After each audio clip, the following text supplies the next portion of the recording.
Ladies and gentlemen, welcome to the Broken Tables podcast. This is episode number 17. I am your host, Jeffrey Vegas, here with our co-host, Rome. How you doing tonight, Rome? Doing pretty great. Awesome, man. Good to hear it. This is our AEW Dynamite review show. Welcome everybody watching live on YouTube, and if you are catching us afterwards on Spotify, iHeartRadio, Amazon Music, Apple Podcast, or Google Podcast, welcome to y'all as well. Be sure to hit that follow or subscribe button on whatever app you are using. So all right, let's get into this AEW Dynamite tonight. This first hour may have been one of the best hours of wrestling I have ever seen. This first match with CMPunk, and then immediately following with the Hardy Boys and the Sting, I believe that's what happened, but we'll get into all that. But oh my God, this first hour was just unbelievable to me. What did you think, man? I thought it was an extremely strong hour of wrestling. I did not know about the Punk match on the card, so that was a really pleasant surprise, and it was a really phenomenal match too. I mean, yeah, like you said, the first hour of Dynamite was really, really good. You know, I don't know if they had announced that match beforehand, but even I didn't know that match was coming. I remember as soon as he showed up, I was like, he's in his gear. And immediately they just started talking about a match, and I was like, wait, what? We're getting a match? I could not have been happier with, this match. This is one of the best matches I've seen with Punk, and I'm glad FTR is getting a little bit of a showcase here. I really like Dax. He's really good to follow on Twitter, by the way, if you're not following him on Twitter. Right. Yeah, no, I thought it was a really strong match. It was a match we didn't know about. I knew Punk was going to be on the show. He had said something on social media that he was going to be on Dynamite this Wednesday. We knew he was filming season 2 of Heels. Yeah. So, he wrapped filming with that, and, he's back on the road with AEW. Yeah, I mean, this was a really, really, really good match. It showcased Punk. It showcased Dax. FTR are phenomenal wrestlers. They're great tag teams are great at tag team matches, but also great at singles matches. Those are the best tag teams. It's like the Young Bucks. It's like you put Matt or Nick out there, you're going to get an amazing match, singles match. And I think with FTR, it's no different. I do think Dax is a little bit better than Wheeler. But no, I mean, it was a really phenomenal match. I really loved it. And I'm always super grateful to get a CM Punk match. I mean, again, being a huge CM Punk guy, everything here is extra for me and his legacy. So I was all about it. I think choosing this for the first match of the night was a big time good decision. This crowd was hot all night after this. I mean, from the moment Punk's music hit to the end of the night, this crowd was just into every single match. I think this was a very good choice to start out with this match. Yeah, I agree. I mean, there was it was a surprise to fans because maybe they announced something. I mean, I had some stuff going on before Dynamite tonight, so I wasn't online or anything, but I didn't see anything around 5 o'clock. I didn't see anything. So this was like a last minute addition. Yeah. Even during the awards thing I watched, I did a little awards show. They didn't announce it or anything. So. Yeah. So, all right. So it was a great match, and we're going to keep going forward. I had a quick question for you though. When Punk came out, he looked at the crowd and he grabbed the ropes and shook them like the Ultimate Warrior did back in the day. Does Warrior have a connection to Austin, Texas? I'm kind of drawing a blank on that. I didn't really look it up or anything. Do you know? Not to my knowledge, but I also think Punk was just kind of just hype and ready to just go. Just damping him up, yeah. I was hyped too. I put it on and I was just I put the show on and I was like, God, let's fucking go, man. Punk was pumped to be back, and I think Punk knew that he was walking into a really, really, really, really good match. So I think he was just amped up. Yep.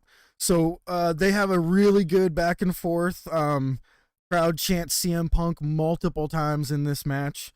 There was one chop in this from Dax to CM Punk that echoed straight to the rafters, man. I mean, it was loud. Ass Boys showed up in the crowd. They got a couple of Ass Boys chants. And of course, they do their little interference, just causing whatever ruckus they can. They cost Dax the match in this one. There was quite a few moments in this match where they pointed out CM Punk's lower back is injured, so that's probably going to be a thing going forward. Did you catch that? Yes. Okay. One thing I wanted to note is they did one of my favorite spots that you rarely see, where somebody picks somebody up into a suplex position right near the ropes, but then they both go over and spill out to the side. It always looks so dangerous, but when they do it right, it looks really good, and they did a really incredible spot on that one right there. Right. All right, so Punk wins with a reversal into the Anaconda Vice. Dax taps out. Looks like we're going to get FTR versus the Ass Boys. Now, was that announced for Rampage? Or next week? Well, let me check my notes real quick. I think it was next week, if I'm not mistaken. I don't think they're going to wrestle twice on the same night like that. It is next week. Yeah, next week on Dynamite. It's going to be FTR versus the Gun Club. So few things to ponder. Number one, CM Punk once again kind of teased that he's going to be going for the world title. I'm curious to see where we're going with Punk because,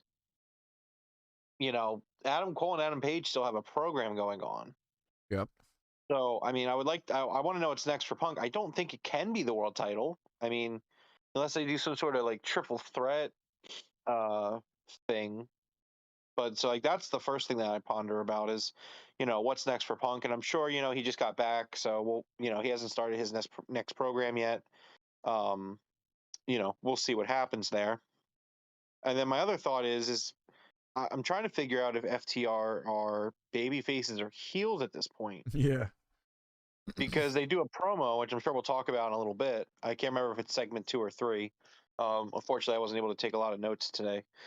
But like even though in the promo, they're like, we know some people don't like us, but the Ass Boys have to pay or whatever. And then like later in the night, we hear from MJF, and MJF's like, the Pinnacle is still a thing, and FTR is still with us, and it's like, all right, well, so where exactly are we with FTR at this point?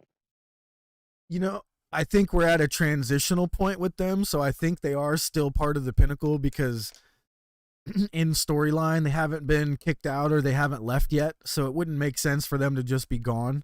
I think AEW doesn't like to leave like loose strings like that, so they actually want a story behind them leaving. So right. I do think we're getting them pushed towards being baby faces because the Ass Boys are definitely heels, right? Oh yeah, absolutely. So this feud that they're about to have, I don't know how much of a feud it'll be, maybe just one match, but they got to be the baby faces in this match. Oh yeah, I mean, they have to be. But that goes back to what I'm saying. It's like I don't know what they're working as right now. It's really interesting. And it's not bad. That's the thing. AEW, like, not everybody needs to be a babyface or a heel. Like, we can do these tweeners. But it would be nice to know, to understand exactly where they're going with it. Yep. Not good, not bad. It's not a bad thing. It's just an observation. Yeah. And there was one point in the match where the sharpshooter was used by Dax, and Bret Hart was mentioned by, I believe it was JR at the same time. So I can't wait for that to happen if it does. It's going to be really nice. Yep. All right. So next up, we had a Jericho Appreciation Society promo. I didn't write much notes down other than LOL because Jericho said he's going to future endeavor you. Wasn't sure who he was talking to, but he said we're going to future endeavor you. I guess he was talking to John Silver, right? Yeah, he was referring to Silver. Because they showed a picture of John Silver meeting Jericho like 2005. Okay. Based off the haircut, it was definitely like 2005, 2006 Jericho. Okay. So that's cool. I love how Jericho is like representing everything that the E is, he's like, we're going to future endeavor you, and it's pretty cool. Well, yeah, that's the whole point. Like, the thing is that AEW needs to get AEW needs to be smart because their fans are smart. Like, you can't just have a guy who like is a bully and he's a heel. Like, that just doesn't work in AEW. Like, like good heels have more to them. Like, you look at Jericho right now, great heel. Dan Lambert, great heel. MJF, great heel. Like, these are guys who know how to upset the fan base, how to upset the audience. You know, over in the Fed, it's just like, oh, he's a bully. He he cheats. And that automatically is like, oh, you're supposed to hate him. Like, well, that's not Yeah. like like I don't know. It's like, oh, this guy the refs count to 5 and he's not breaking it till 4. Like, that's a tool for a heel, but that's not like why you hate the heel. I mean, like, yeah, like it's a tool to get heat, but it's not like this guy's a heel because he holds the count till 4. Yeah. You know what I mean? Like, it's an instrument to get heat, but it shouldn't be the reason why you're getting heat. If that makes sense. I don't know if I'm describing it well, but it's like Jericho Appreciation Society. It knows that the core AEW fan base has been I feel like it's either one of two people, and I think you're one of them, and I think I'm the other one. I think AEW's core fan base really comes from people that were on the WCW side and then who didn't like the Fed back then and chose to continue not liking the Fed, and people who liked the Fed and then were like beaten down by the Fed to the point where they just left the fan base. Yeah, I'm definitely And the latter. I was beaten down tremendously. yeah, as was I. But it's just like, to me, WWE is the ultimate heel in Yeah. wrestling. Like, they are the heel. So it's like, yeah, Jericho's going to draw that line and basically say, hey man, I am a WWE guy. I'm actually waiting for Jericho to say something like that, where it's like something Oof. along the lines of like, yeah, this place is great and all, but like, man, I've main evented Madison Square Garden or something like that. You know what I mean? Yeah. So drop some lines like that, he'll get some good heat there. You know, when he takes away Judas from the crowds, he hasn't taken that from them yet. That's where he's going to get that heat. He should do it right there as well. That'll be enormous heat. Yeah, like, it's gonna happen where he's just gonna be like, no, you guys don't get Judas anymore. Yeah. All right, so next up, again, wasn't expecting this so early in the card. The 8-man tag with Darby, Sting, and the Hardy Boys, versus the AFO. We had Butcher and Blade and Private Party. Right off the bat, this match starts with Darby freaking torpedoing himself into the Butcher. Again, Darby with like the best tope suicida in wrestling. Just nasty tope, man. And then Sting diving off the top ropes 2 seconds later to the outside on Private Party. This was a crazy start to this match. Yeah, well, I mean, I would expect no less from Darby Allin to do something like that. Yeah. I like how Tony Schiavone was like, I was telling Sting, no jumping, no jumping. And what does he do? Jumps off the top rope first thing. Yeah, that was something else. I don't know if you caught it right away, but they missed it on the first camera shot, but they had it in a replay. Jeff hit this flying clothesline on the outside of the ring over the barricade onto Isiah, and it looked nasty, man. I love that. Was one of my favorite things in the match. Besides what Jeff does here in a few minutes. Yeah, man. I mean, this was a really, really good match. It was kind of just a continuation of the 6-man tag from Revolution. Yeah.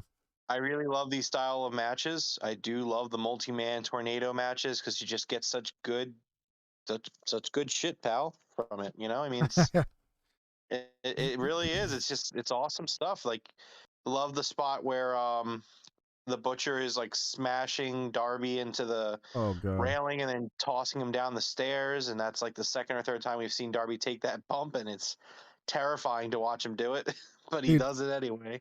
I wrote the Butcher just killed Darby. Yeah, it was rough. I don't think it was as rough as the spot when they were at Jackson, where they were at Daly's place. And Ethan Page threw Darby down those stairs on the top of the concourse of Daly's place. That was a Yeah. scary bump. Yeah. But this one was pretty bad too. Like this one was pretty rough. Um, yeah, this seemed like a really fun match for the crowd because doing all that stuff, going up the stairs, and then eventually we get Jeff and Sting and Butcher and Blade fighting out into the crowd or up to like the lobby area. Yep. Um, the spot looks different too because I forgot that they were in Texas, so they were in Central Time, so it's like a sunny day there while Dynamite's going on. Oh yeah, you're right. I thought it added a different vibe to it, which like isn't like AEW planning it, but I thought it was a cool look to it. It definitely made it look unique. That's where you got to see Jeff climb up onto the top of the thing, right? Yeah. Okay. Well, first, so Private Party. Remember, Private Party hit Matt with the double side effect onto the outside first, I believe. Yes, that does happen. That happens right before that, and that was a pretty great spot too. So thank you to Private Party and Matt Hardy for the shout out to the podcast. There were 2 broken tables on that spot there. Thank you guys. Absolutely, but not and then we be immediately outside. cut back up, like you said, up to the lobby with Jeff, and I didn't even see that ledge way up on the wall where you were saying you could see outside into the sun. I didn't see the ledge until he climbed on it. I thought he was going to climb to the top of the ladder, but Jeff Hardy pulls out like a 10-foot ladder, climbs to the top, and then there was a ledge way up on the wall of this arena, and he was able to stand in front of the glass that would let you see outside of the stadium. And oh my God, he hits the swanton down onto Butcher and Blade, who were both set onto some tables from, that was a merch table, right? Yeah, it was a merch table. It had a bunch of pro wrestling tee boxes all strewn about it. Man, that spot looked nasty, man. That was amazing. I was not expecting a huge spot like that in a non-pay-per-view show from Jeff Hardy anytime soon. I was not expecting that. Yeah, man, definitely. Actually, no, I take that back. I expected that. It's Jeff Hardy. The guy's free. The guy's fucking free. He has the freedom to do what he wants to do now. He isn't doing anything erratic. He's doing exactly what he wants to do. He's being him. And like that's awesome. And that's at the end of the day, like I love AEW for a lot of reasons, but like it gives these guys who have done it all and have been everywhere, it just gives them the freedom to be themselves and just do their thing. And you see that with guys like Jeff and Matt. He's just that's what he wants to do, and he doesn't have to. Like the gloves are off. Like Tony Khan looks at his wrestlers that work for him, and he's like, "Hey, look, you guys have things you want to do. You have things you love doing, and this, that, and the third. Like, let's do it." Yeah. And it was a great spot. That was an excellent spot. That might be that's one of those spot of the year contenders for free TV that we're talking about. Yeah, for sure. Really enjoyed the next, like right away. Like there was no what do you call it? There was no lull in this match. It was just boom, boom, boom, boom, spot after spot after spot. I loved it. We get back into the ring with Sting. He's kicking the shit out of one of the guys from Private Party. And then I think it was Isiah hits Sting with a chair in the back. Sting no-sells it, turns around and looks at him like he's an idiot and proceeds to kick the shit out of him again. Him and Matt both lock in their finishers and hit a double finisher, and 1, 2, 3, we get the winners are Sting, Darby, and the Hardy Boys. How'd you like that finish with that double finish there with Sting and Matt?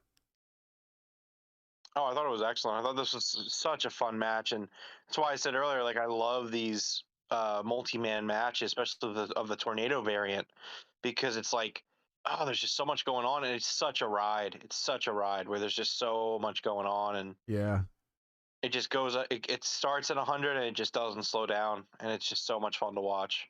Yep. Now, one thing that I took from this match, now I'd like you to tell me what you think from this here. So, I feel like that double finish should have been with Jeff if they were going to do something between those two, like here and now. So I think we're going to get a match between Jeff and Darby first, and I believe Jeff's going to win. And I think then we're going to get a singles match with Jeff and Sting. And, you know, I think we may get some sort of special moment between Jeff and Sting to replace that, you know, that bad moment we had back in 2011. What do you think? Yeah. Yeah, I think that I think those matches would be really cool. I don't know when we're going to get them based off the trajectory of the story. I don't think they're done with the AFO yet. No. I don't know what more there's going to be though. Um, I don't think that it was necessary for Matt and Jeff to both be in the ring for the finish. I think it worked the way it was. I mean, Jeff had his big spot, and that was kind of his end of that match. Yeah. So, I mean, I was fine with the way it ended. I thought it was a pretty damn Oh, good no, yeah. ending. What I meant is, like, if they were going to do that apology, or not apology, but if they were going to do that special moment, like, that would have been a good spot for it.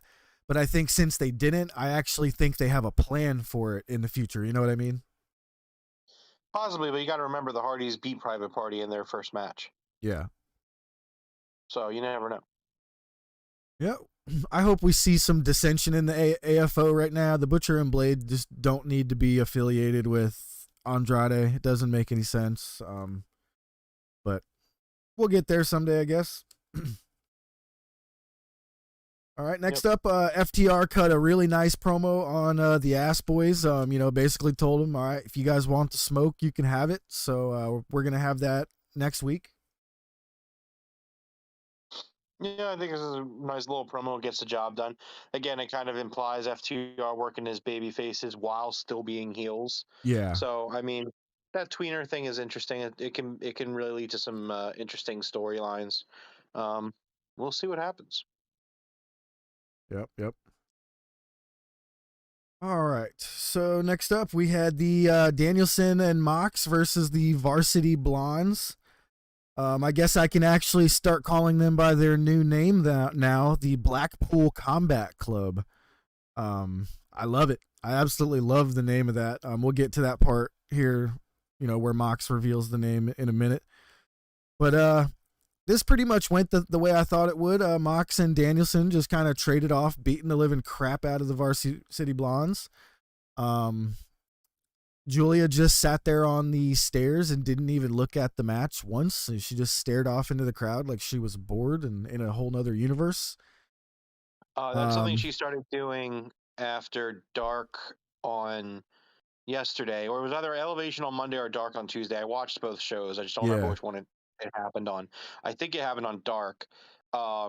Griff Garrison threw his jacket at Julia, and she was just kind of like, she was clearly not happy about it. She said something on Twitter, like, you know, you should have done that. So, I mean, I think we're still moving in the direction of Julia leaving the Varsity Blondes and doing something more. I really, really love this storyline, and I just want to see it kind of accelerate a little bit. Part of things are waiting for Ray Phoenix to get back, but we're kind of losing you a little bit there. This storyline. It's not losing me so much. No, your connection I'm on your. I'm a patient fan. Like, I'll wait for it. It was your connection to your audio. We were losing you for a second. Well, that's weird. Hold on. All right, you're good now. You're good now. Okay, what was the last thing you heard?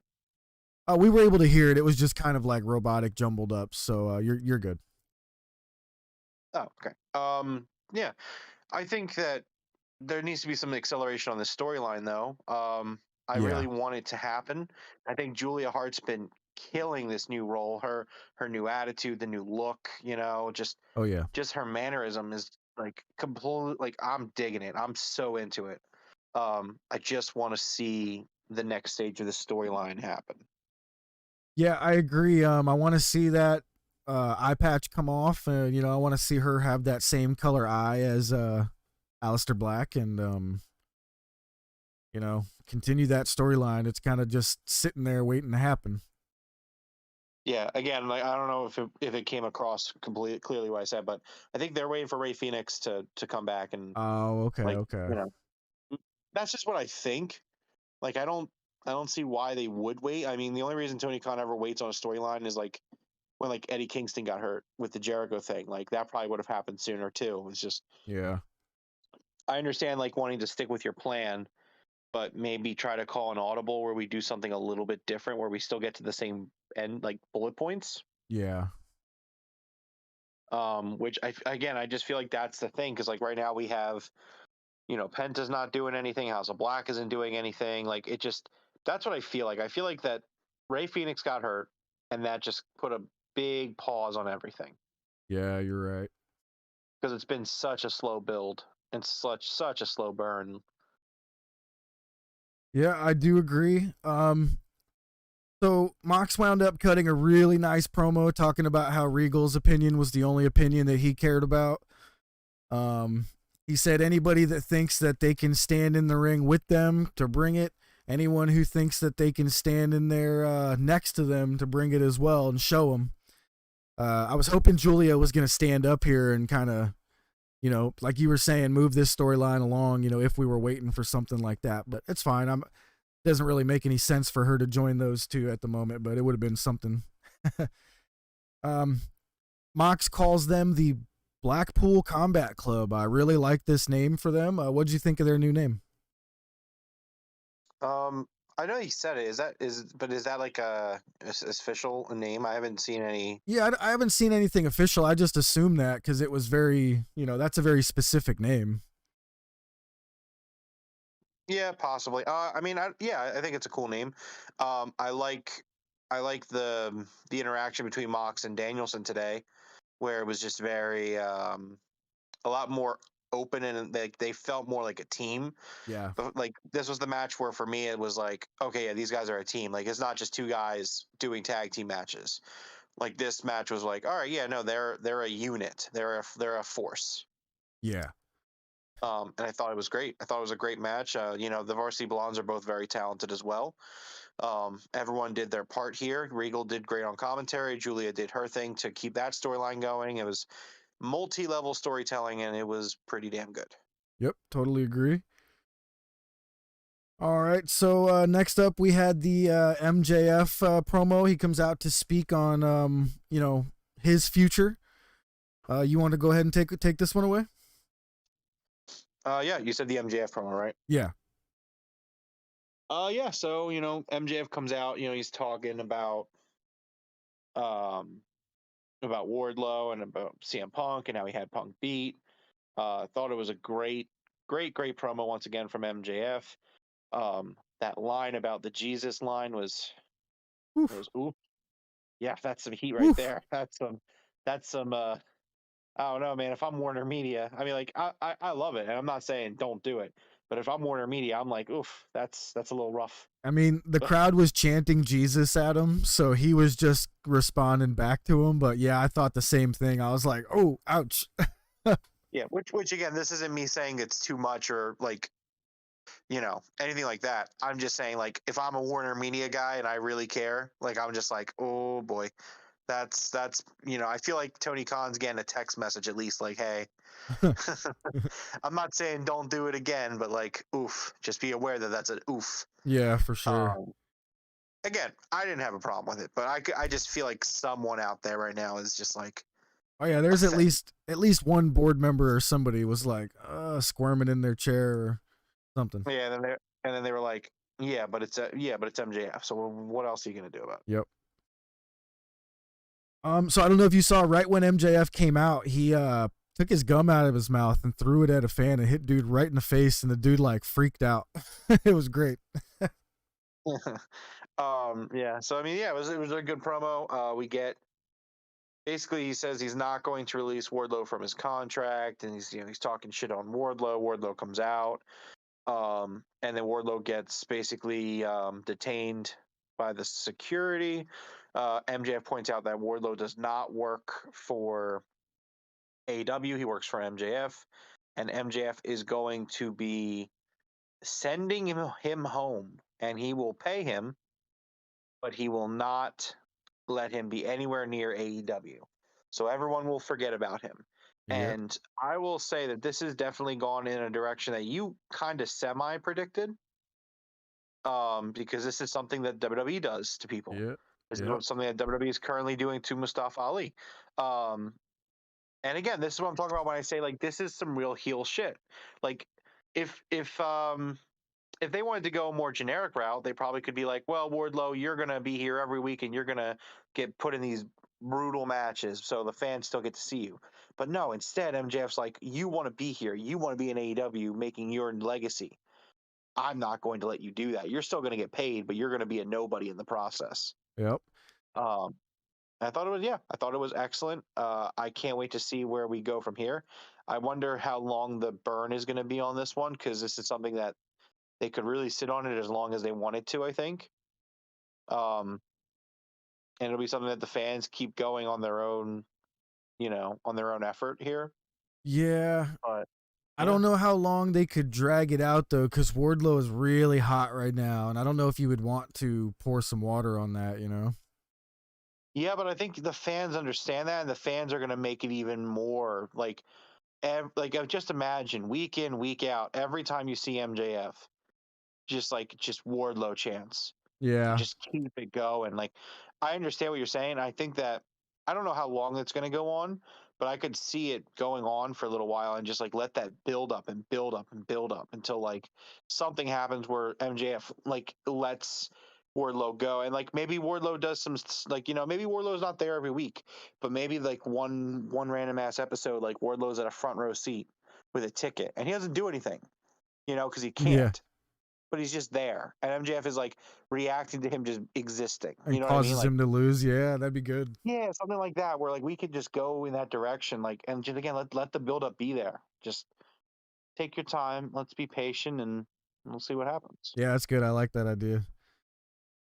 Yeah, just like let the fans keep it going. Every time MJF comes out there, just shower him with Wardlow chants. Yeah, that's a good idea. I like that.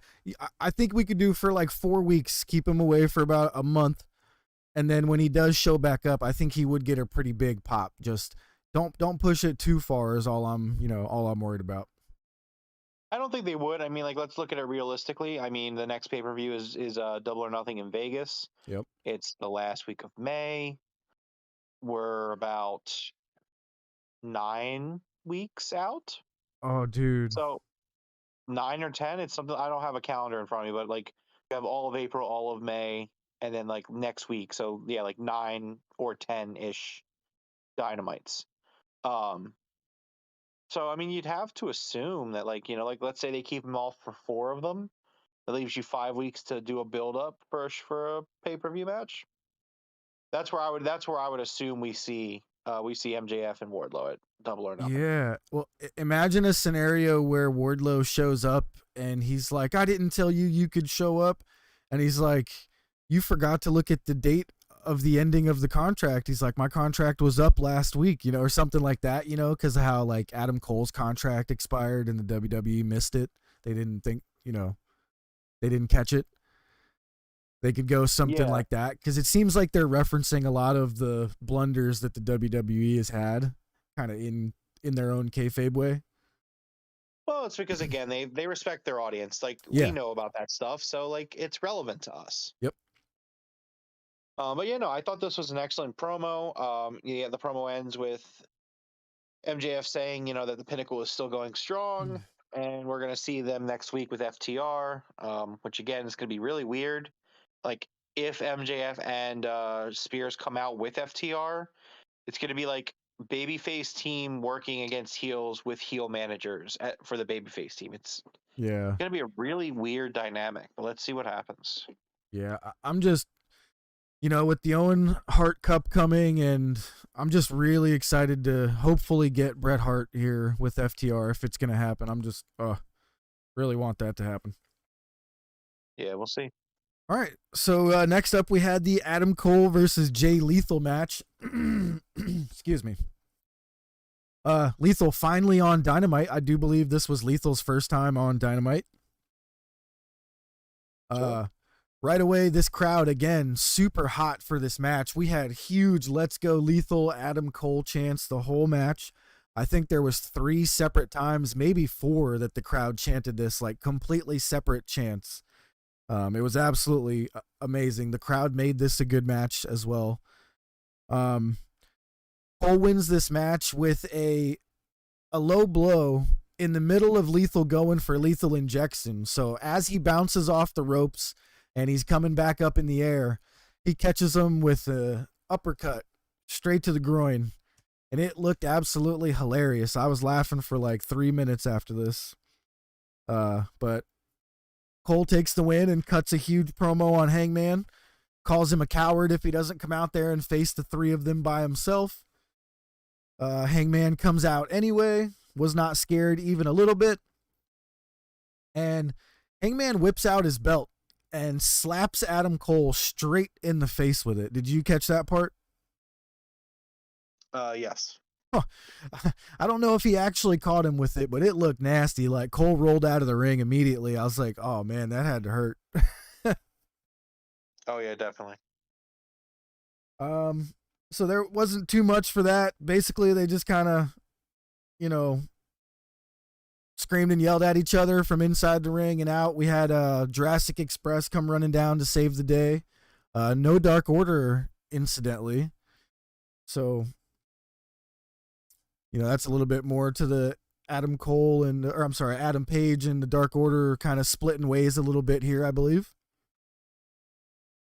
Yeah. All right, so next up there was a Dustin Rhodes promo with Dan Lambert and Lance Archer. Lance Archer did his whole everybody dies thing, and Dustin said, yeah, well, monsters can die too. It was a decent promo for the match. We should get this on Rampage, right? I thought that was a damn good build-up. Yeah, definitely. Man, it actually made this match. It actually made me want to see the match. I'll tell you that much for sure. And yes, this is on a very stacked Rampage. We're going to talk about Rampage later, and holy crap, it is a stacked Rampage. Yeah, for sure. You would think it's like a 2-hour show. Like it's going to look like the card looks like a 2-hour show for Rampage. Did they fit 5 matches in, or we'll see? We'll see later here. Yeah, we'll talk about it. It's wild. All right, so after this, we had Sammy Guevara and Ty Conti in the ring with Tony Schiavone. I was kind of confused at first at why this had to be an in-ring promo, but once Dan Lambert showed up with the Men of the Year, it made more sense. So we got a good promo from Sammy about, whether he's got the belt or not. He's going to give the fans a show. He doesn't care about killing himself in the ring. He's going to do something crazy every time. So, hopefully we'll have some more shout outs to the Broken Table podcast from him in the near future. I actually thought Ty Conti cut a pretty decent promo for, how bad her English is, or, for how good her English is probably the better way to say it now. She cut a decent promo, but Lambert came out, and Lambert called Ty Conti a Lucha Horus. I laughed so hard I missed what he said for about 30 seconds. Did you catch that part? Yeah. Sorry, go keep going. I was going to say, did you catch that part? I did. It was hilarious. Oh, man, I couldn't stop laughing. I have no idea what he said after that, but that was great. So, this promo was this segment was really 50-50 for me, because I thought Lambert and Men of the Year were awesome, and I really I find the Sammy Ty Conti duo very annoying. I'm sending you a tweet to look at real quick. That Ty Conti posted about an hour ago, so you can just check that out real quick. I just texted it to you. Just don't I don't like them. I know they're working as the baby faces, but it's like when you see this tweet that she tweeted, I'm like, I guess it's funny, but it's I don't know. It's kind of obnoxious. Well, yeah, that brings to the ending part there where Dan Lambert kissed the title belt. I know, I get it, and I get that's the point of it. It's just it's so, I don't know, it just comes off as very obnoxious. To me, which they're supposed to be baby faces, and I'm supposed to be all in on this Sammy Ty Conti duo. And I love Sammy and I love Ty Conti, but it's like something about this is just not clicking with me. It happened So, last week too. It's just not working with me. all right. So I'm not sure if you're aware, but over in the E, Carmella and what's that douche's name? Corey Corey Graves. Graves. Yeah, I'm slightly aware. Are doing this like it's like a YouTube show that they have, and they're basically like building up for them to, basically have sex on the freaking show. Basically, it's kind of freaking awkward, to be honest. I feel like this is their almost like an answer to it. It's like you have your couple, here's our couple, and it's I don't know. But I do agree with you. I don't like them. I actually feel like these two should become the heels in the story, which in my mind they almost kind of already are at the moment, the way that they're doing this. No, there's no way that Dan Lambert's working as the babyface. That's just not happening. How can you hate Dan Lambert Like, after calling her Lucha Horace? I can't dislike that man. I get that, and it's very entertaining. But like Dan Lambert, every time he's on screen, he shits on Tony Khan. Yep. And if you're shitting on Tony Khan, you are a heel. Like, that's just what it is. It's not because Tony Khan is self-centered. People the fan base loves fucking Tony Khan. I fucking love Tony Khan. Yep. You talk shit about Tony Khan, I'm ready to go to war. Like, let's do it. It's just like, that's some heel shit. And like, no, like Sammy and Ty are supposed to be the baby faces here. And it doesn't click with me. I don't know. We'll see what happens. I mean, I'm sure Ty and Paige Van Zandt are going to have a great match, and I'm sure Sammy will have some more great matches with Men of the Year. But it's like, all right, well, hopefully Dan Lambert and Men of the Year can kind of win these feuds. I like them a lot more right now than I like Sammy and Ty. Yeah. Yeah, I mean, I'm in your corner on this one, though. Yeah, they are kind of annoying. So next up, we got a really good promo that got me super excited for Rampage, for Swerve and Ricky Starks, for the FTW Championship. I'm enjoying that every once in a blue moon we get the FTW Championship defended on AEW. I like it. Yeah, no, it's really cool. It's not an official AEW Championship, but as a Philly guy, I love it. Yeah, I really appreciate it, and it makes me happy to see my local wrestling heritage represented on the big stage. That's something that I always really appreciate, and I'm proud to say that Ricky Starks is my FTW champion. Yeah, and a good thing about this match is it's very believable that Swerve could possibly win this. Ricky said you can have Keith Lee in your corner if you want, so I do believe we're going to have Keith Lee in one corner and Big Willie Hobbs in the other corner. Yeah, I'm really glad that this rivalry, this storyline is getting some attention, because it's like, man, everybody in this feud, everyone in this program right now is so talented.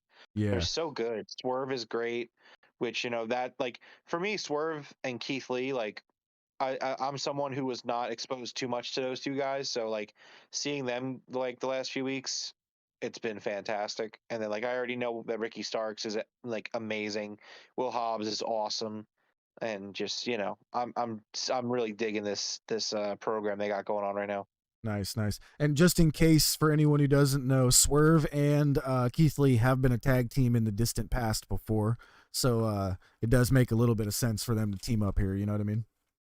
Gotcha. All right, so next up we had the Layla Hirsch versus Red Velvet match.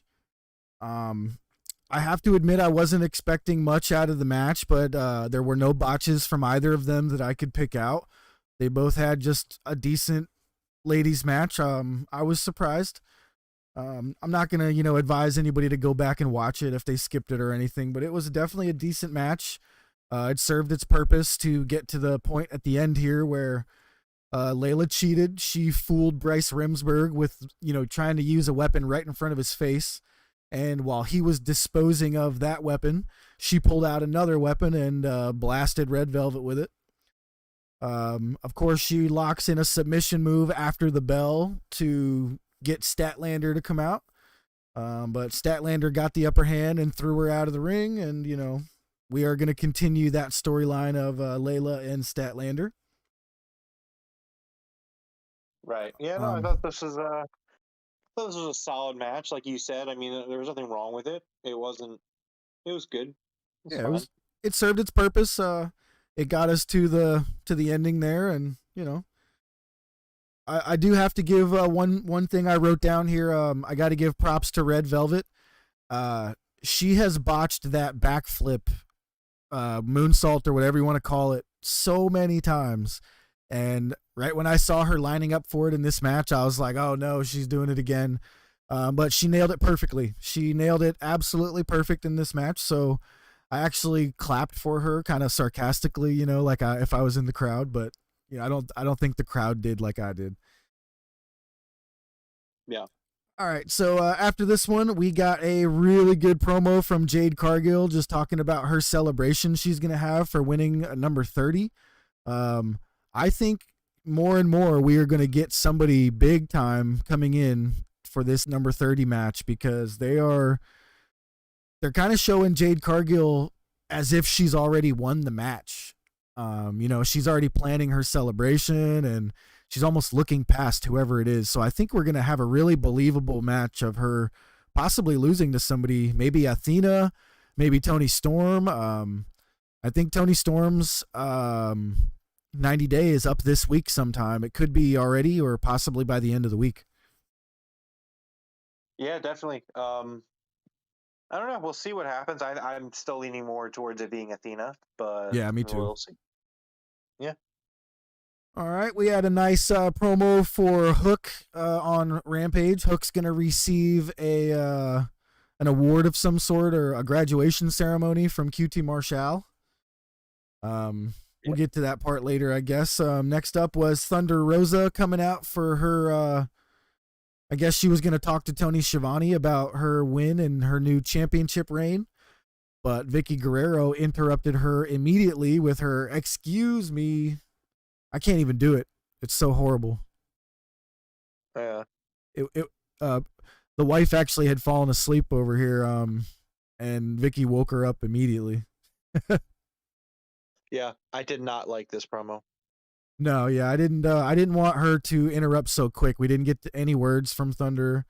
I wanted at least something from her first. Yeah, this was Thunder's first appearance with the championship. And I don't know, that. I think this was a misstep on TK's part. Doesn't happen very often, but yeah, I didn't think the segment was really any good. I do know that there was some afterwards. I read up there was some. Nyla Rose won the women's championship at that arena, so I Okay. guess there's some history there which you can kind of justify, but I don't know. It just still didn't seem like the right time to do that program. Like, Yeah. I don't have a problem with the segment itself. I think everyone did their part, but like this is Thunder Rosa's first segment post winning the title, and it just kind of felt not like the right timing for it. I think this is something that should have happened next week.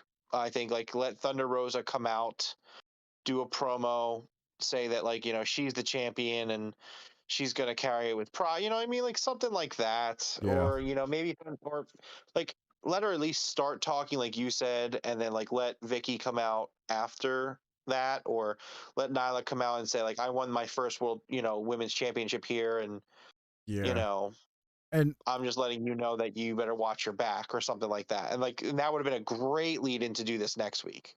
yeah, and the worst part about Thunder not getting to say anything is like Vicky's promo.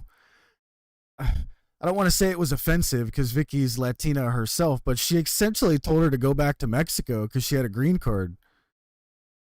Like, Yeah, I mean, that doesn't really bother me so much as again, like I just felt like I was more upset that they wouldn't really let her talk. yeah, Like Vicky, like Vicky did say something like that, and then when Thunder Rosa tried to respond, Vicky was just like Vicky did Vicky stuff, yep, which again is very heelish, and a lot of times it gets the desired effect. But Thunder Rosa's the world champion and didn't get 2 cents in, yeah. and Agree. It wasn't like she was overshadowed in a positive way where the person she was working with just did a very good job. That'd be like if we were doing the podcast and you're trying to make your point across and I just keep yelling in your face to the point where you don't get to say anything. Like it wouldn't make any sense. It wouldn't work. Yep. It wouldn't work. Yep. I It's agree. just so like I don't know. Like I love everyone involved here, you know. I love Thunder, I love Vicky, I love Nyla, but like this just wasn't the time. It Yeah. just was not the time for me. This felt very, very flat for me. I was just like, what are we doing here? This is a very rare misstep here, in my Yep. opinion. I agree. Like the first thing I said, I was like, Thunder didn't even get to say a word. I was like, she should have at least got to speak. But Right. that's all right. Maybe we'll get something next week. I'm sure she'll cut a fire promo against Nyla next week, and we'll be all happy. So we'll see. Yeah, sure. Absolutely. Yeah, I'm not worried about the program. I'm not worried about anything like that. It's Nah, just, yeah. looking at it in the moment, looking at it, we're sitting here at 11:03 p.m. on the 23rd of March. Yeah, not a good segment for the time being. Yep. All right. Hey, welcome to the chat, Jordan. Thank you very much. Like Jordan said, hit that thumbs up and subscribe. Appreciate that, Jordan. All right. So next up was our main event, the Dark Order, John Silver and Alex Reynolds versus the Jericho Appreciation Society with Chris Jericho and Red Death himself, Daniel Garcia. I thought this was a great match. Johnny Hungy is just absolutely fantastic. This guy, you just would never expect somebody that kind of has that look about him to just be so charismatic, man. Like when he goes running around the ring and going crazy, the crowd just goes nuts. He's really good. Yeah, John Silver's fun. Yeah. So I love how Daddy Magic Matt pointed out that Chris Jericho still lets the crowd sing the Judas song. Like I was mentioning earlier, I think he's going to take that away soon. When he does, that's going to be some major heat because crowd loves to sing that song. But this was a tremendous match. There was a really good tope suicida brainbuster onto Jericho. I didn't think he was trying to take bumps like that anymore, but a tope suicida into a brainbuster on the outside, I mean, that's one of those bumps that usually the legends don't like to take. But man, Jericho's in amazing shape right now, and he's taking bumps too. Yeah, he's still working. He's still active. Yeah. He did some really good veteran move right after this brainbuster on the outside. When the ref wasn't looking, he kicked the stairs really hard to make a loud noise, and then he pretended like he was thrown into the stairs and got the rest of the Dark Order thrown out of the match. They got 10 and 5 sent to the back. Aubrey just kind of assumed because she heard something that had actually happened. I want video evidence next time, Aubrey. Come on. But good match here. There was one point where Johnny Hungy threw Daniel Garcia. He was trying to throw him over the top rope, but Garcia just kind of like clotheslined himself into the top rope. Did you see that? No, I must have missed that one. Yeah. Silver was just trying to throw him over the top rope like a Royal Rumble type throw over the top rope. And I don't know what Garcia was doing, but he just clotheslined himself and he springboarded back into the ring and had to roll out from under the bottom. It was actually a pretty funny little botch there. It was kind of funny. The Dark Order's combo where they do the corner, the splash, the uppercut, the German suplex, the stunner, like that whole crazy combo. I love that thing, man. They do that every time together. It's one of my favorite things from the Dark Order. What'd you think of the finisher here? Yeah, I thought it was good. It was the expected outcome. Yeah. Jericho using the bat to hit Silver. Yeah, I mean, Dark Order gonna Dark Order. This was very, I mean, we've talked about it. I mean, cool, great, in-ring effort. No issue with the actual guys doing the matches. I also, we didn't really talk about it too much, or maybe we didn't. I don't remember, but I thought it was a very interesting thing that the Dark Order did not come out to save Hangman earlier. Yep. And here later on, Dark Order in a losing effort.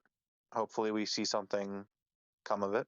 Yeah, I think you're gonna get your wish. I do think we got some dissension coming. I think we're gonna break them up, break them down to a low point. Hopefully we got that coming in the future to bring them back up eventually.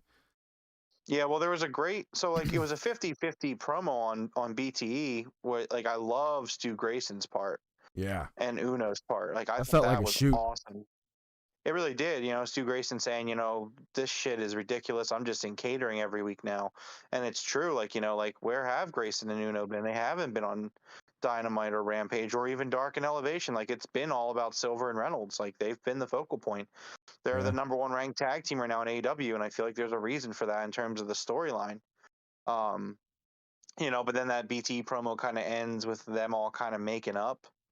I was just that was weird. Well, yeah, it was again, it's yes, give me this. I want the Dark Order to do something different, to move on. Yeah. And then they just kind of dash it at the end. I'm just Jesus Christ, please. Yeah. I think they were kind of, I love these guys. They're planting the seeds that they almost just broke up. You know what I mean? So. Yeah, it's I really love all these guys and I want them to do cool stuff. It's we got to get there, man. We just got to get there. We got to just rip this Band-Aid off. Dark Order is stale. They've been stale for almost a year at this point. Yeah, they have literally no purpose and no leader. That's where we need to get to eventually. So. Yeah, there's no vision there. There's no leader. There's no future. It's just they're just existing. They're Hangman's buddies who come in when he needs a save, and we just gotta get there. Jordan's got a really good idea for the new theme song for Jericho. He says Judas should have the opening guitar theme for Judas, and then a record skip sound and then just no music at all while they walk to the ring. That'd be great. I like that a lot. I don't think it would work. I think they need to get something similar to his WWE theme. The countdown, the Y2J. Yeah, do something very vintage Chris Jericho. Yeah, and then, sports even, entertainment style. Down. Yeah. Yeah, again, this guy needs to sell that he's a Fed guy. Yeah, fireworks. That's his gimmick. Yeah, he really should come out and honestly, Jericho's gimmick should almost be I know he's the influencer and stuff, but I would want to see kind of a gimmick where he's the influencer pretending to be Y2J. If Chris Jericho was impersonating Chris Jericho, that's what I would like to see. Him come out and do the whole back turn to the crowd while he does the flex, and then turns around and bust out some vintage Jericho. I mean, I know Jericho has stated in the past that he doesn't believe in going backwards, he believes in going forwards. But it would be cool. I mean, you could probably do something unique with it. Yeah, that's actually a good point. I do think an over the top entrance would be better than one without the music, but I think it would still be good. Yeah, sure. All right, so the finisher on this was Jericho whacking Alex Reynolds in the back with Floyd the Bat. That looked nasty, man. The way that he collapsed to the ground made that look very real. Reynolds is very good at selling. I thought the finish to this was really good. Solidified the Jericho Appreciation Society, as some top guys, I guess you would call them at the moment, or a top faction. So we'll see where this goes. Not too sure who they're going to feud with, really, but we'll see. Mm-hmm. Yeah. Maybe with the whole we beat up pro wrestlers thing, it'll be whatever faction winds up coming out of the Moxley and Danielson possibly, but we'll see. Well, I think actually what we're going to see first is probably Santana, Ortiz, Kingston. I'm sure we'll see some sort of return. Oh, yeah, return of LAX. Probably. I think I remember reading about one of the members, apparently he's free right now. I can't remember which one, but someone that's not there right now. So the only ones that I believe are missing are Homicide and Diamante, but she's already there. Yeah, I think it was Homicide. I think he's available right now. Or did he? Or either that, or like I definitely saw his name. His name came up in something the other day. You might be right. I think there's another member who I'm not too familiar with. I think I did see somebody. I didn't recognize the name. But that was it for Dynamite. Oh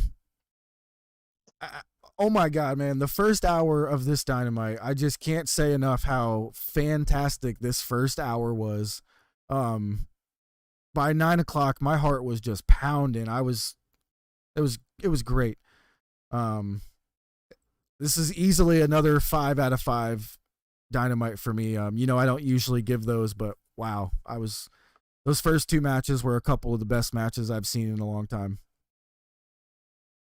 Yeah, man. It was a really, really strong first hour.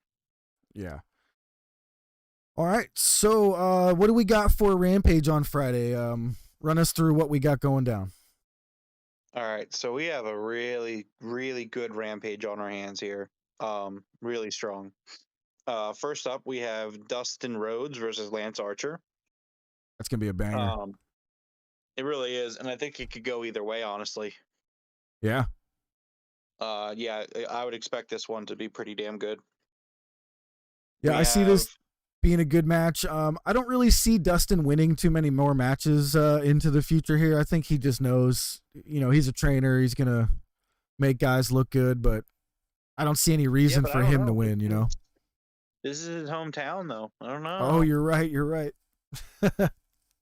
That's why I say it could go either way. I mean, I could see, Lance should win this, but at the same time, man, Dustin can still go. He's still got it. Yeah, you're very right. I forgot it's his hometown. He's the Rhodes that I'm choosing to follow right now. Can't follow the other guy right now. Yeah. Can't talk about it. We'll talk about it when it happens. But until then, I'm telling you, man. Hold pattern. Sunday night, WrestleMania is over. We see a tweet. You really thought I was going there? And Cody's sitting there with a big ass cigar in his mouth. I hope so, but I have some thoughts that I still haven't, I've kind of held back on because it's not set in stone yet, and we'll get, if we have to get to that point, we will, and I'll definitely have some extended thoughts about it. Yeah, the day after it happens, we will have an entire episode about it. Well, if it happens or not, we're having an episode about it. I think it'll, if it happens. If it doesn't happen, then we'll just go about our lives trying to figure out what the fuck he's going to do. Yeah. But we'll see. Next up, we have Dark Order 5 and 10 versus Red Dragon. I expect this to be a clean win for the Red Dragon team. I don't know why I said it like the Red Dragon team. Yeah. Because I realized I said and I should have just said Red Dragon. So I was like, the Red Dragons. I was like, that sounds weird. But no, I expect Red Dragon to win this match, and hopefully we can continue to see the Dark Order deteriorate and just fucking collapse. Please just do it. Give it to me, please. God damn it. I know, right? The only thing that could make it better is to see the Dark Order collapse when we go in Philly. Yeah. Let that just be the moment where it happens so I can witness it. Just like, yes, thank you, finally. What do you think about this match? Which match did you say this was? 5 and 10 versus Red Dragon. Okay, so I'm actually super excited for this match because, like I said, every time I see John Silver in the ring, it's freaking phenomenal. And I think, Red Dragon's probably my favorite tag team in AEW right now, so I'm super stoked for this match. It's not Silver, it's 5 and 10, but yeah, I got you. Oh, you're right, 5 and 10. Okay, so then I'm not very excited for this as much as I was then. I am not a big fan of 5, especially since he removed his mask. I don't know what it is. Just something about the guy. He's a great wrestler, all that stuff. He's just something about him. I'm just not super into it. That's all. I like 5 a lot. I agree with you that it doesn't make sense for him to take the mask off and still be in the Dark Order. But yeah, it is what it is. Yeah, it is what it is.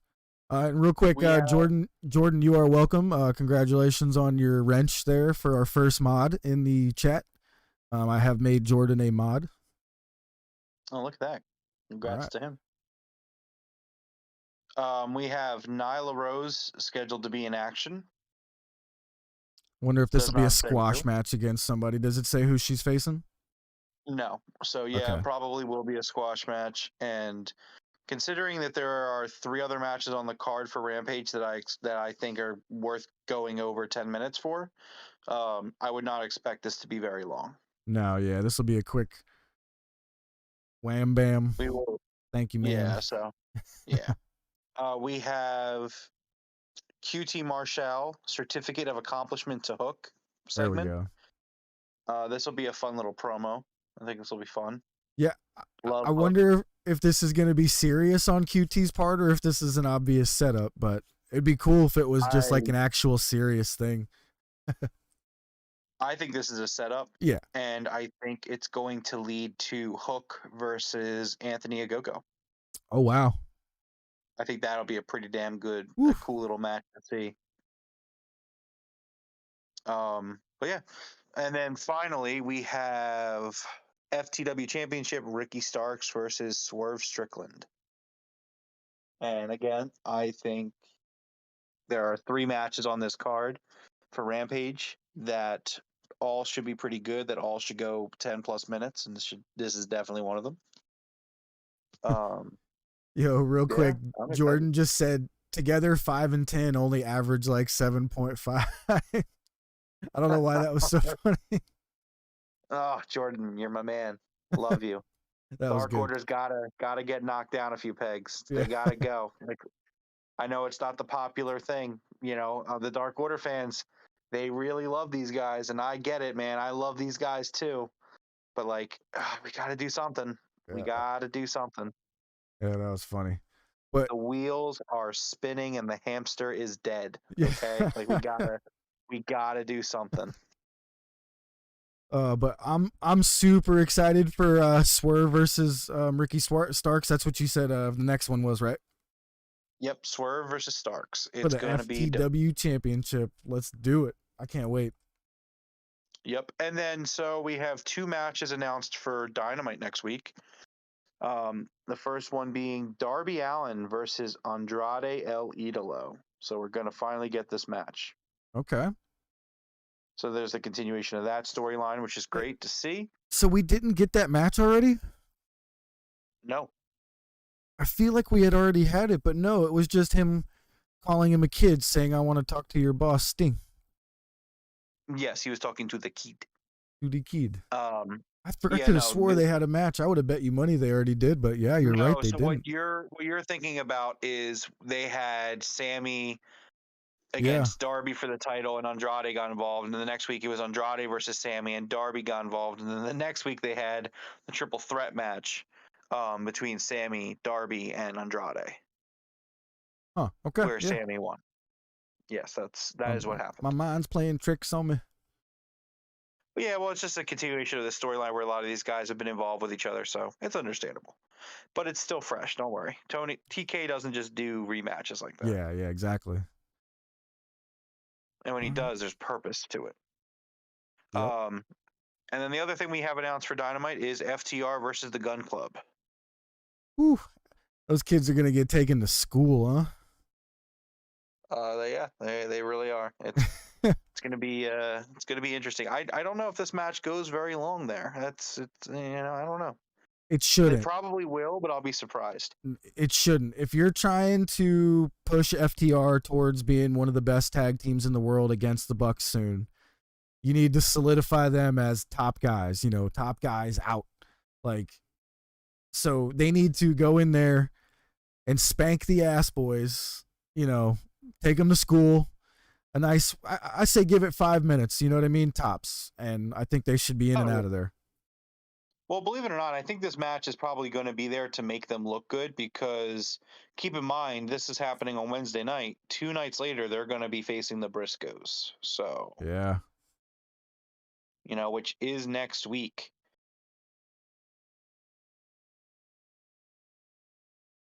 But that's what we have right now.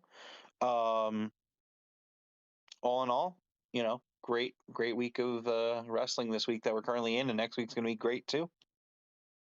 Yeah, like I said, I was super surprised at this first hour, just being as good as it was. I'm probably gonna talk about this first hour for like a month.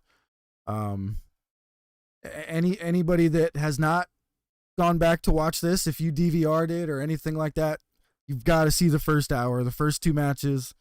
CMPunk versus Dax and the 8-man tornado match were just unbelievable. Yeah, definitely. Yeah, so great week of wrestling here. I can't wait for Rampage on Friday. Are you going to be able to join us for the after show?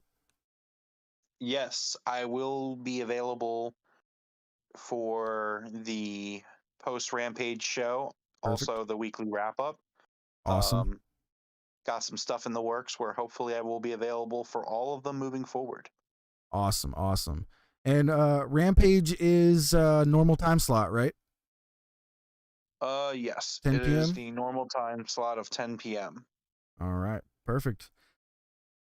I wouldn't say perfect. 7 or 8 o'clock. 8 o'clock would be perfect. Oh, of course, yes. But now that we know what we're doing. All right, yes, everybody. Remember. Go ahead.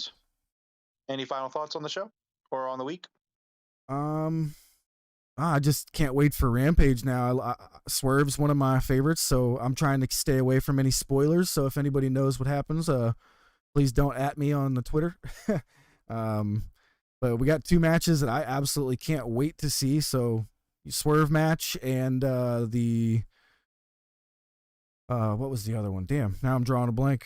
But which one? The oh, see, now you got me doing it. Right? Damn it. Way to go. I know the Ricky Starks match is the one I wanted. Oh, yeah. And the Dustin and Lance Archer. The Dustin and Lance Archer match. Yes. I that really made me want to see that promo. So, yeah, definitely those are the two. I put my notes down. I was like, oh, hopefully so did he figures this out. I closed it back to my finisher page here. So yeah, all right. Well, so this has been episode 17 of the Broken Tables podcast. If you enjoyed the show, please consider liking and subscribing wherever you find us. We're on YouTube and all other podcast platforms. We will be live following Rampage this Friday with the Rampage review and the weekly news wrap up. But until then, we will see you guys later. Yes, sir. And Jordan says in the chat, over or under 2 broken tables on Rampage. We had 4 tonight on Dynamite.